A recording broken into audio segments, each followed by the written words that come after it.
So, చాలామంది ఏంటంటే, నాకు క్లైమేట్ చేంజ్ అయితూనే నాకు స్కిన్ మీద చాలా ర్యాషెస్ ఒస్తున్నాయి, మంటలొస్తున్నాయి, దద్దుర్లొస్తున్నాయి, దురదలొస్తున్నాయి అని అంటారు. సో, అలా ప్రాబ్లమ్ ఉన్న ప్రతి ఒక్కరు చూడాల్సిన వీడియో ఇది.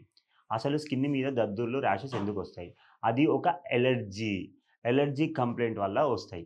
సో, ఇలాంటి వాళ్ళు తీసుకోవాల్సిన జాగ్రత్తలేంటి?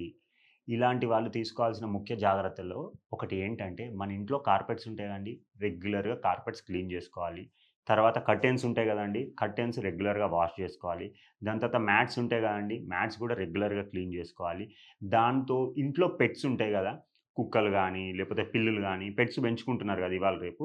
వాటిని దగ్గర దాకా తీసుకొనొచ్చి బెడ్ మీద పడుకోబెట్టుకోవడము, సోఫాల మీద పడుకోబెట్టుకోవడము, ఇలా జేయడం వల్ల గూడా మనకు అలర్జీస్ అని పెరుగుతాయి.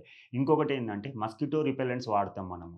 అంటే ఇప్పుడు జెట్ మస్కిటో కాయిల్ గానీ, లేకపోతే గుడ్ నైట్ గానీ ఇలాంటివి వాడతాము. దానివల్ల గూడా ఇంకా మార్టిన్ కాయిల్స్ అని ఇవి గూడా వాడతాం. దానివల్ల గూడా అలర్జీస్ ఎక్కువ అయ్యే ఛాన్స్ ఉంటది. ఇంకొకటేంది అంటే అగరబత్తులుంటాయి గదండీ! అగరబత్తులు వాడడం వల్ల గూడా కొంతమందిలో దాంట్లో వచ్చే అలర్జెన్స్ వల్ల గూడా అవి ఎక్కువ ఉత్పత్తి అయిపోయి అలర్జీ పెరుగుతది. దాంతో పాటు ఇంకో కొంతమంది ఏం జేస్తారు అనంటే మన ఇంట్లో పర్ఫ్యూమ్సు, డియోడ్రెంట్సు, ఓడర్సు ఎక్కువ వాడుతూ ఉంటారు. సో, ఏందంటే మంచి సువాసన రావాలని రూమ్ ఫ్రెషనర్స్ వాడడము, లేకపోతే టాయిలెట్ క్లీనర్స్ వాడడము, లేకపోతే ఫ్లోర్ క్లీనర్స్ వాడడము, దానివల్ల గూడా పెరుగుతాయి. ఇవన్నీ నియంత్రిస్తే అలర్జీస్ క్యూర్ అయితాయి. దాంతో పాటు హోమియోపతి మెడిసిన్స్ వాడితే ఈ అలర్జీస్‌కి మంచి పరిష్కారం అనేది దొరుకుతుంది.